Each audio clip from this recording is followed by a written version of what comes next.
नमस्कार प्यारे बच्चों, राम राम। कैसे हो? उम्मीद करता हूँ कि आप अच्छे और स्वस्थ होंगे। प्यारे बच्चों, आज के सेशन में, आज की क्लास में अपन चर्चा करेंगे आरपीएससी ईओआरओ टेस्ट सीरीज क्रमांक 9 के ऊपर अपन चर्चा करेंगे।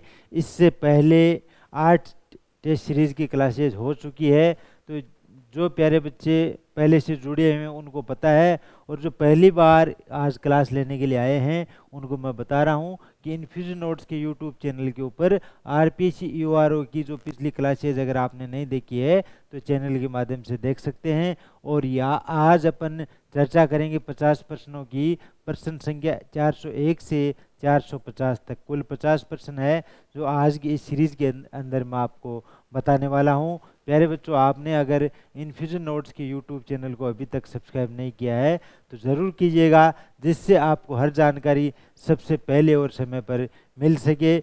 चलिए शुरू करते हैं अपन। प्यारे बच्चों देखिएगा, जो पहला प्रश्न है अपना आज की सीरीज का, वो प्रश्न मैं आपके सामने बोल रहा हूँ।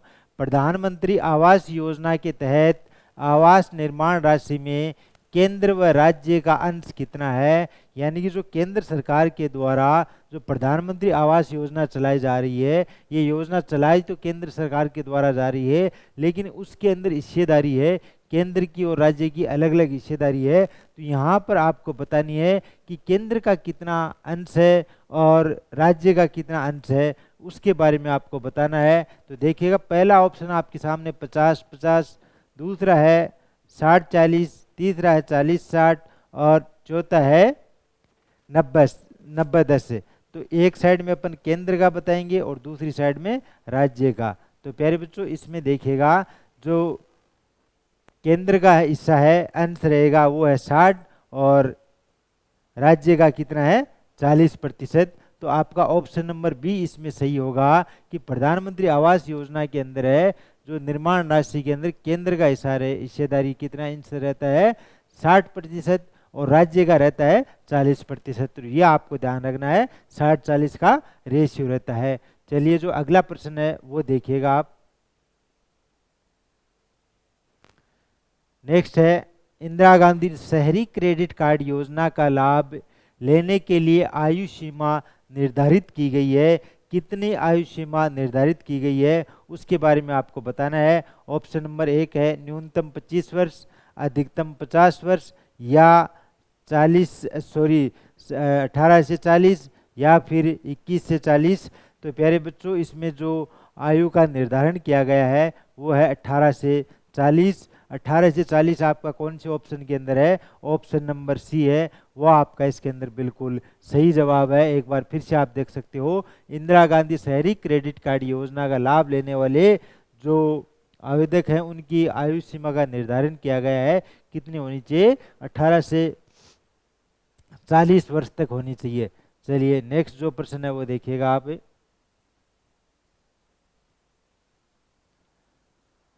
राष्ट्रीय शहरी आजीविका मिशन ने किस योजना को प्रतिस्थापित किया है? कौन सी योजना को प्रतिस्थापित किया है? तो प्यारे बच्चों, ऑप्शन के अकॉर्डिंग मैं आपको बता रहा हूँ। स्वर्ण जयंती शहरी रोजगार योजना, दूसरा है इंदिरा आवास योजना, तीसरा है जवाहरलाल नेहरू राष्ट्रीय शहरी नवीनीकरण, और चौथा है ऑप्शन आपके सामने स्वर्ण जयंती ग्राम स्वरोजगार योजना। तो इसमें जो आपका सही जवाब है वो ये होगा, ऑप्शन नंबर ए, स्वर्ण जयंती शहरी रोजगार योजना है। तो इसको क्या किया गया था? प्रतिस्थापित किया गया था। तो ऑप्शन नंबर ए आपका इसके अंदर है सही जवाब है। अगला प्रश्न देखिएगा, स्वच्छ भारत अभियान का टैग लाइन क्या है? स्वच्छ भारत अभियान है, उसका टैग लाइन क्या बनाया गया है? तो वो आपको बताना है। देखिएगा, ऑप्शन एक में है स्वच्छ भारत, दूसरा है स्वच्छ रहो खुश रहो, तीसरा ऑप्शन है एक कदम स्वच्छता की ओर, और चौथा ऑप्शन है स्वच्छ भारत सुंदर भारत। तो जो टैग है वो है प्यारे बच्चों ऑप्शन सी वाला, एक कदम स्वच्छता की ओर। ये आपको ध्यान रखना है, एक कदम स्वच्छता की ओर है। जो कौन से अभियान का टैग है, कौन से अभियान की टैग लाइन है? वो है स्वच्छ भारत अभियान की जो है टैग लाइन है। चलिए अगला जो प्रश्न है वो देखिएगा आप।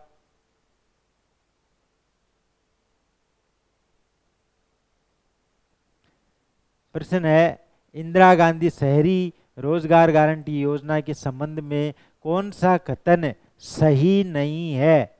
ये आपको ध्यान में रखना है। जल्दबाजी में क्या हो जाता है, अभ्यर्थी ये नहीं पढ़ता है, कंप्लीट ढंग से प्रश्न नहीं पढ़ता है और वो समझता है कि कौन सा कथन सही है, तो ऑप्शन एक के अंदर ही वो टिक कर जाता है और वो आपका आंसर क्या हो जाता है, गलत हो जाता है। तो प्रश्न को आपको बड़ी सावधानी से पढ़ना है।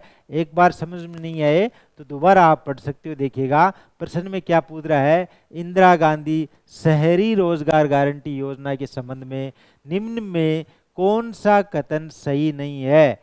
जो सही नहीं है उसके बारे में बताना है। तो ऑप्शन ए है, उसके अंदर क्या है, जॉब कार्डधारी परिवार के 8 से 50 वर्ष की सभी आयु के सदस्य पात्र होंगे।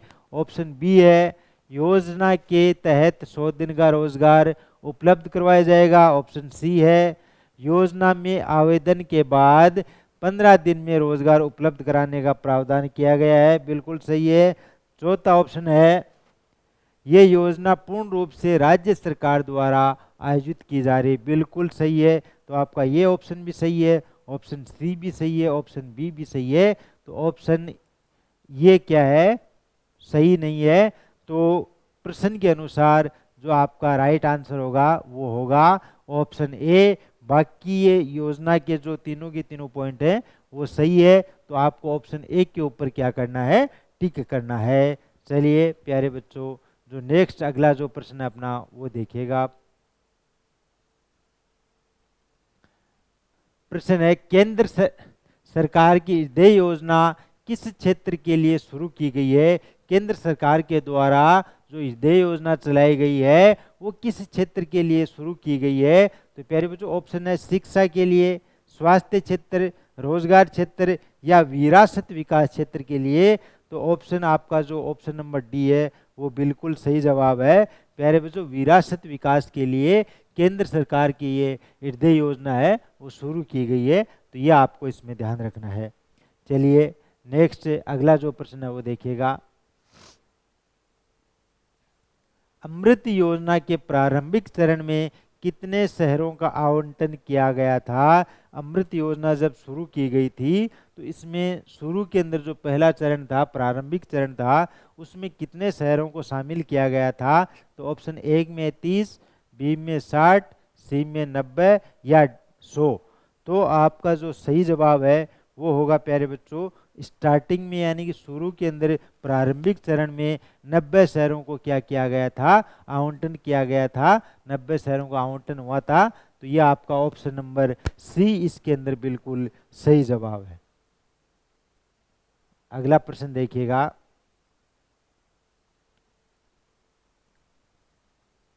इंदिरा रसोई योजना के संबंध में सही कथन का चयन करना है। इससे पहले अपन ने देखा कि सही कथन नहीं है उनका चयन करना था, और इसके अंदर क्या है, सही कथन है उसका चयन करना है। तो देखिएगा पहला जो ऑप्शन है वो है, इस योजना में राज्य सरकार पहले 12 रुपये और वर्तमान में 17 रुपये अनुदान दे रही है। बिल्कुल सही है। नेक्स्ट है, भोजन में प्रति थाली 250 ग्राम चपाती, 100 ग्राम दाल तथा 100 ग्राम सब्जी व अचार दिए जाने का प्रावधान है। तो ये भी बिल्कुल सही है।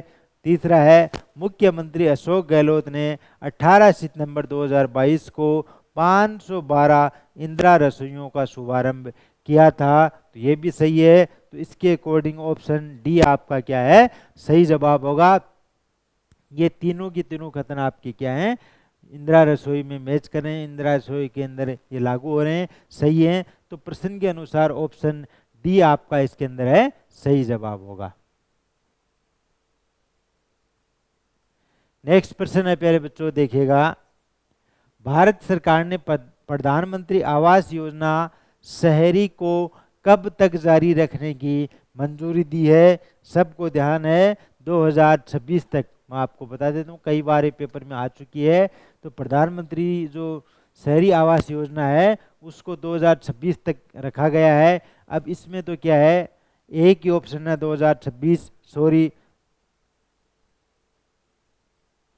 हाँ, गलती से बता दिया मैंने, 2024 तक है। तो ये आप देख सकते हो, ये योजना आपकी 2024 31 दिसंबर 2024 तक रहेगी। तो ऑप्शन एक ये इसके अंदर, तो ये इसमें समझ गए हो। लेकिन कई बार क्या होता है, चारों ऑप्शन के अंदर एक ही साल दी हुई होती है, तो वहाँ पर अभ्यर्थी क्या हो जाता है, कन्फ्यूज हो जाता है। तो आपको याद रखना है 31 दिसंबर, ये तारीख आपको ध्यान रखनी है कि 31 दिसंबर 2024 तक क्या कर दिया है, इसको मंजूरी दे दी रखी है जारी रखने के लिए। तो ये आपका ऑप्शन नंबर डी इसके अंदर है, सही जवाब है। नेक्स्ट है, राजस्थान नगरपालिका अधिनियम 2009 के अनुसार नगरपालिका में वार्डों की न्यूनतम संख्या कितनी जरूरी है, कि वार्डों की जो न्यूनतम संख्या है वो कितनी जरूरी है। तो कम से कम कितने होने चाहिए नगरपालिका के अंदर, 13 वार्डों की संख्या तो बिल्कुल होनी चाहिए। तो ऑप्शन नंबर ए आपका इस प्रश्न के अनुसार बिल्कुल सही जवाब है। अगला ये प्रश्न देखिएगा, भूमि का अर्जन अधिनियम बनाया गया जो नगरपालिका में लागू होता है, तो 1894 के तहत ये क्या होता है, लागू होता है। चलिए नेक्स्ट जो अगला प्रश्न है वो देखिएगा, राजस्थान नगरपालिका अधिनियम 2009 की धारा 87 में उल्लेख किया गया है। तो धारा 87 के अंदर उल्लेख किया गया है प्यारे बच्चों, बजट प्राकलन का उल्लेख है। राजस्थान नगरपालिका अधिनियम 2009 की धारा 87 के अंदर किया गया है। तो धारा भी ध्यान रखनी है, धारा 87 में क्या उल्लेख किया गया है वो भी आपको ध्यान में रहना चाहिए। चलिए नेक्स्ट अगला प्रश्न देखिएगा, राजस्थान नगरपालिका अधिनियम 2009 की धारा 76.2 के अंतर्गत नगरपालिका का कौन सा पदाधिकारी नगरपालिका की स्थावर संपत्ति का वार्षिक विवरण तैयार करके उसे नगरपालिका के समक्ष रखता है। तो वो कौन होता है प्यारे बच्चों, अधिकारी मुख्य नगरपालिका अधिकारी होता है, वो सारा सब कुछ तैयार करता है और नगरपालिका के समक्ष है वो रखता है। ऑप्शन नंबर सी आपका इसके अंदर है, बिल्कुल सही जवाब होगा। चलिए नेक्स्ट है, राजस्थान नगरपालिका अधिनियम 2009 की धारा 2 में वर्णित पूर्ण दिवस में शामिल है, वर्णित जो पूर्ण दिवस है उसके अंदर शामिल क्या है, देखिएगा ऑप्शन नंबर डी आपका इसमें सही है। रविवार और अन्य अवकाश के दिवस हैं वो वर्णित पूर्ण दिवस के रूप में क्या है, शामिल किए गए हैं। कौन सी धारा के अंदर इसका उल्लेख किया गया है, धारा 2 के अंदर इसका क्या किया गया है, उल्लेख किया गया है।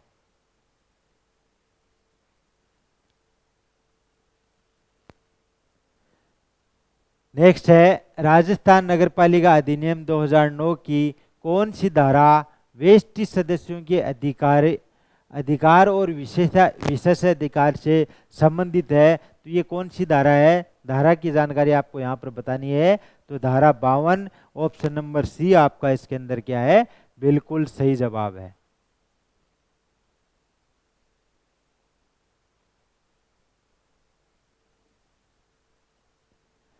राजस्थान नगरपालिका अधिनियम 2009 की धारा 106 के अनुसार नगरपालिका न्यूनतम कितनी ऊंचाई वाले आवासीय भवन पर विकास प्रभार लगा सकती है।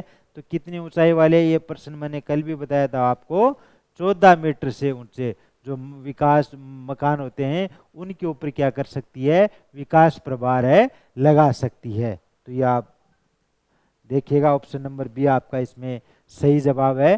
चलिए अगला जो प्रश्न है वो देखिएगा, राजस्थान नगरपालिका अधिनियम 2009 के तहत समिति द्वारा पारित प्रत्येक संकल्प का पुनरीक्षण किसके द्वारा किया जाएगा। तो नगरपालिका के द्वारा ही किया जाएगा। ऑप्शन नंबर ए आपका इसके अंदर क्या है, बिल्कुल सही जवाब है।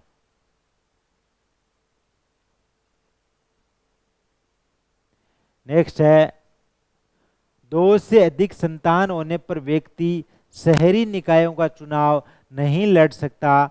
ये प्रावधान राजस्थान नगरपालिका अधिनियम 2009 की किस धारा के अंदर है कि दो से अधिक संतान होने पर शहरी व्यक्ति निकायों का चुनाव नहीं लड़ सकता? ये नगरपालिका अधिनियम की कौन सी धारा के अंदर है? तो उस धारा की जानकारी आपको बतानी है। तो प्यारे बच्चों, इसका उल्लेख किया गया है धारा 24 के अंदर। तो इसमें ऑप्शन नंबर सी आपका बिल्कुल सही जवाब होगा।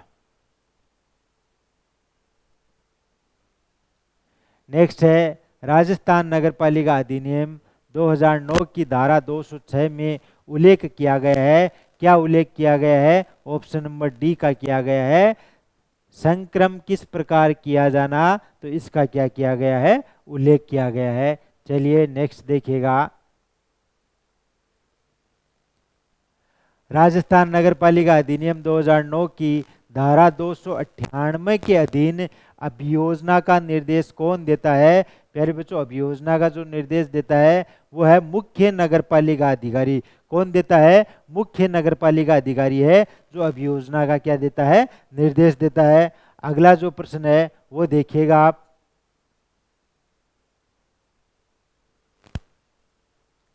राजस्थान नगरपालिका कानून 1959 की धारा 298 व धारा 297 द्वारा प्रदत्त शक्तियों का प्रयोग करते हुए राज्य सरकार द्वारा 1974 में कुल कितने नियम बनाए गए थे? प्यारे बच्चों, कुल कितने नियम बनाए गए थे? कुल 17 नियम बनाए गए थे। तो ये आपको ध्यान रखना है कि राज्य सरकार द्वारा 1974 में कुल कितने नियम बनाए गए थे। इन दोनों धाराओं की शक्तियों का प्रयोग करते हुए, धारा कौन कौन सी थी? धारा 298 और 297 है। उन शक्तियों का प्रयोग करते हुए 1974 में कुल 17 नियम बनाए थे। तो ये आपको ध्यान में रखना है। ऑप्शन नंबर सी आपका इसके अंदर का सही जवाब है।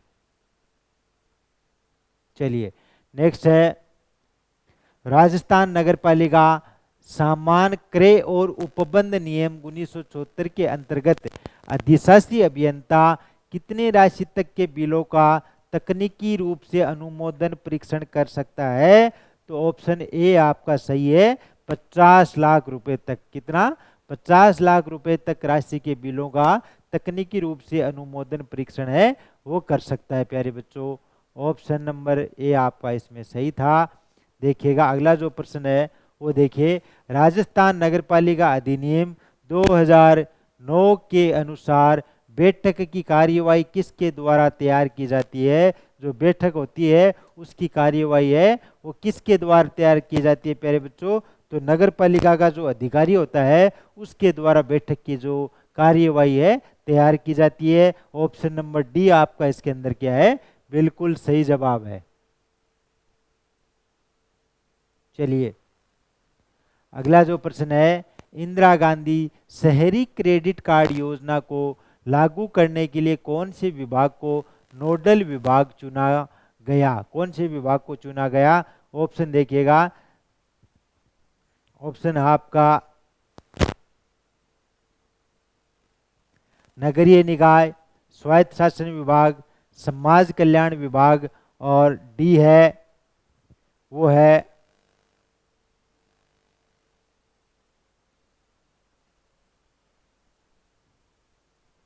ये देखिए, ये प्रश्न है वो सही नहीं था, सही टाइप नहीं हुआ था प्रश्न। अगला देखिएगा आप, प्रधानमंत्री आवास योजना का संबंध किससे है? तो प्यारे बच्चों, प्रधानमंत्री आवास योजना है जो केंद्र सरकार के द्वारा चलाई जा रही है। तो प्रधानमंत्री आवास योजना का संबंध भी क्या है? केंद्र सरकार से है, ना कि राज्य से या केंद्र राज्य से, दोनों से, इनमें से किसी का नहीं है। ओनली फॉर ओनली है जो प्रधानमंत्री आवास योजना का संबंध है जो केंद्र सरकार से है। ऑप्शन नंबर ए आपका इसके अंदर क्या है? बिल्कुल सही जवाब है। अगला जो प्रश्न है वो देखिएगा, अमृत का पूर्ण रूप क्या है? अमृत का पूर्ण रूप है वो आपको इसमें बताना है प्यारे बच्चों। तो ऑप्शन नंबर बी के अनुसार देखिएगा, Atal mission for rejuvenation and urban transmission, ये इसकी फुल फॉर्म है। तो ऑप्शन नंबर बी आपका इसके अंदर क्या है? सही जवाब है। नेक्स्ट है, हृदय योजना में राजस्थान के किस शहर को शामिल किया गया है? तो राजस्थान के अजमेर को है जो हृदय योजना में शामिल किया गया है। ये प्रश्न मैं आपको पहले भी बता चुका हूँ। चलिए नेक्स्ट प्रश्न है, राजस्थान स्थानीय निधि संप्रेषण अधिनियम कब आया? तो प्यारे बच्चों ये अधिनियम कब आया था? 1954 में आया था। तो इस बात की आपको ध्यान होनी चाहिए, जानकारी होनी चाहिए। चलिए नेक्स्ट है वो देखिएगा आप,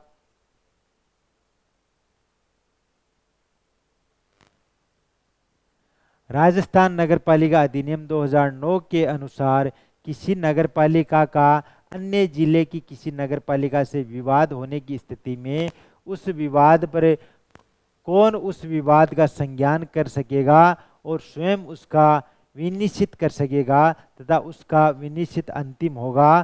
तो देखिएगा ऑप्शन नंबर सी देखिएगा आपका सही है। संभागीय आयुक्त है वो क्या कर सकेगा? विनिश्चित अंतिम होगा उसका, और ये इसका एक ऊपर संज्ञान कर सकेगा। तो संभागीय आयुक्त। नेक्स्ट है, राजस्थान नगरपालिका अधिनियम 2009 की धारा 2 के अनुसार जीव चिकित्सा अपशिष्ट में शामिल है। तो प्यारे बच्चों क्या शामिल है? ऑप्शन नंबर 1 मानव शारीरिक अपशिष्ट ये भी शामिल है, पशु अपशिष्ट ये भी शामिल है, सूक्ष्म जीव विज्ञान और जीव प्रौद्योगिकी अपशिष्ट ये भी शामिल है। तो ऑप्शन नंबर डी आपका क्या होगा? ऑप्शन नंबर डी आपका इसके अंदर क्या है? सही जवाब है। नेक्स्ट है ये देखिएगा, राजस्थान नगरपालिका अधिनियम 2009 की धारा 39 के तहत उठाए गए सदस्य की वियोग्यता होगी क्या होगी?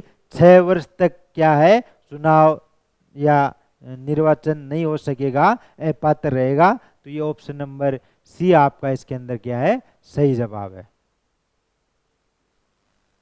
अगला प्रश्न है, राजस्थान नगरपालिका अधिनियम 2009 की धारा 77 के अनुसार राज्य वित्त आयोग की सिफारिश का क्रियान्वयन किसके द्वारा किया जाता है? तो प्यारे बच्चों राज्य सरकार के द्वारा क्या है? क्रियान्वयन है वो किया जाता है। चलिए नेक्स्ट प्रश्न देखिएगा,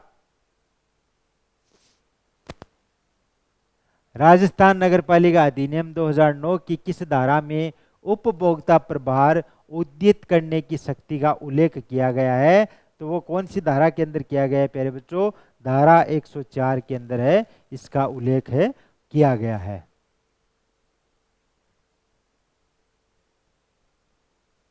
नेक्स्ट है, राजस्थान नगरपालिका अधिनियम 2009 के अनुसार किसी वास्तुविद या अभियंता द्वारा हस्ताक्षरित व प्रमाणित नक्शा उपबंधों से असंगत हो तो वास्तुविद या अभियंता पर निम्न कार्यवाही होगी। क्या कार्यवाही होगी? देखिएगा, ब्लैक लिस्ट किया जाएगा, बिल्कुल सही है। रजिस्ट्रेशन रद्द किया कर दिया जाएगा, या 1-2 माह कारावास, 5 से 10 हजार रुपये जुर्माना, या दोनों, ये भी बिल्कुल सही है। तो ऑप्शन नंबर डी आपका इसके अंदर क्या है? बिल्कुल सही जवाब होगा। ये देखिएगा आप, राजस्थान नगरपालिका अधिनियम 2009 के अनुसार निवारक निरीक्षण पर कौन जाता है प्यारे बच्चों? तो देखिएगा ऑप्शन है अध्यक्ष, उपाध्यक्ष, मुख्य नगरपालिका अधिकारी या उपरोक्त सभी। तो उपरोक्त सभी ये तीनों की तीनों क्या है? निरीक्षण पर जाते हैं। तो ऑप्शन नंबर डी आपका इसके अंदर क्या है? सही जवाब है। चलिए नेक्स्ट है, राजस्थान नगरपालिका अधिनियम 2009 की धारा 299 में अपराधों के अभियोजना के संबंध में निम्न शक्तियां दी गई हैं। कौन कौन सी शक्तियां वो दी गई है? नगरपालिका समझौता कर सकेगी, बिल्कुल सही है। अभियोजना प्रत्याहन कर सकेगी, ये भी सही है। तो ऑप्शन नंबर सी आपका इसके अंदर सही जवाब होगा। तो प्यारे बच्चों ऑप्शन नंबर सी आपका सही जवाब है। नेक्स्ट प्रश्न है, राजस्थान में राष्ट्रीय शहरी आजीविका मिशन योजना कब लागू की गई थी? प्यारे बच्चों ये योजना कब लागू हुई थी? तो वर्ष 2014 के अंदर 1 अप्रैल 2014 के अंदर ये योजना लागू हुई थी। चलिए नेक्स्ट प्रश्न है,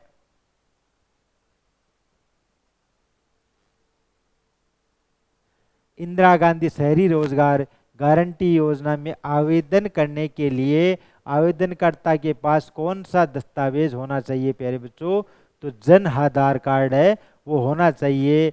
इंदिरा गांधी शहरी रोजगार गारंटी योजना में अगर आवेदन करता है तो उसके पास क्या होना चाहिए? ये राजस्थान के अंदर जन आधार कार्ड अनिवार्य है, तो जन आधार कार्ड है होना चाहिए। नेक्स्ट है, राजस्थान नगरपालिका अधिनियम 1974 के नियम 14 के अनुसार नगरपालिका बोर्ड के किस अधिकारी को 25 लाख रुपए तक की वित्तीय स्वीकृति देने की शक्ति प्राप्त है? तो वह है प्यारे बच्चों सभापति। जो जिले के अंदर होता है सभापति, तो उसके पास ये अधिकार होता है। चलिए जो अगला प्रश्न है वो देखिएगा, अमृत मिशन के दूसरे चरण की शुरुआत कब की गई थी? तो प्यारे बच्चों कब हुई थी? ऑप्शन नंबर 1 के अकॉर्डिंग देखिएगा 1 अक्टूबर 2021 को। कब हुई थी? 1 अक्टूबर 2021 को शुरुआत हुई थी दूसरे चरण की। अगला जो प्रश्न है वो देखिएगा आप, 18 सितंबर 2022 को 512 नई इंदिरा रसोइयों के शुभारंभ के बाद प्रदेश में रसोइयों की कुल संख्या कितनी हो गई है? तो 1070 हो गई है प्यारे बच्चों, ये आपको ध्यान में रखनी है। चलिए नेक्स्ट है,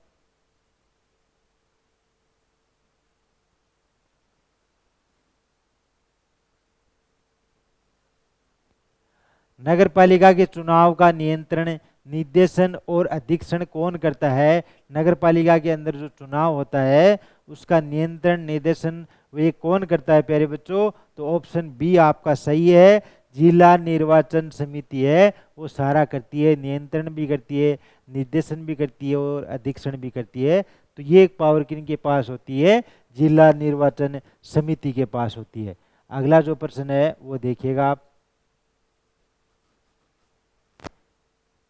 राजस्थान नगरपालिका अधिनियम 2009 के अनुसार नगरपालिकाओं का कार्यकाल कितना होता है प्यारे बच्चों? नगरपालिकाओं का कार्यकाल कितना होता है वो आपको बताना है, 4 वर्ष का। कितना होता है? 2009 के अनुसार, सॉरी ये गलत मिस्टेक हो गया, 5 साल का कार्यकाल होता है। कितना होता है? 5 साल का कार्यकाल है वो होता है। चलिए अगला जो प्रश्न है वो देखिएगा, राजस्थान नगरपालिका अधिनियम 2009 की किस धारा के अंतर्गत नगरपालिका की संरचना के बारे में बताया गया है? तो धारा 6 के अंदर है, पूरी जानकारी दी हुई है, कंप्लीट जानकारी आपको मिल सकती है। ऑप्शन नंबर बी इसमें सही जवाब है। नेक्स्ट है, राजस्थान नगरपालिका अधिनियम 2009 में निम्नलिखित में से किसे शामिल किया गया है? किसको शामिल किया गया है? नगर परिषद को बिल्कुल, नगर निगम को भी और नगर परिषद को भी, ये तीनों को किया गया है। तो ये तीनों इसके अंदर है, सही है। ऑप्शन नंबर डी आपका सही जवाब होगा। नेक्स्ट है, निम्नलिखित में से किन क्षेत्रों में राजस्थान नगरपालिका अधिनियम 2009 का प्रसार नहीं है? कौन से क्षेत्रों में नहीं है? छावनी क्षेत्रों में। पहले भी मैंने आपको बताया है, प्रश्न एक बार फिर से रिपीट हो गया है, कोई बात नहीं। नेक्स्ट है, राजस्थान में प्रथम बार नगरपालिका का गठन कब हुआ था? कब हुआ था प्यारे बच्चों? 1864 में। 1864 के अंदर गठन हुआ था। तो ऑप्शन नंबर डी आपका इसके अंदर क्या है? सही जवाब है। ये देखिएगा आप, वर्तमान में नगरीय स्वशासन के लिए राजस्थान में कौन सा अधिनियम लागू है प्यारे बच्चों? तो राजस्थान के अंदर वर्तमान में कौन सा अधिनियम लागू है? राजस्थान नगरपालिका अधिनियम 2009 वर्तमान के अंदर है, लागू है। तो ये अधिनियम आपको ध्यान में रखना है। अगला और आज की सीरीज का अंतिम प्रश्न देखिएगा आप,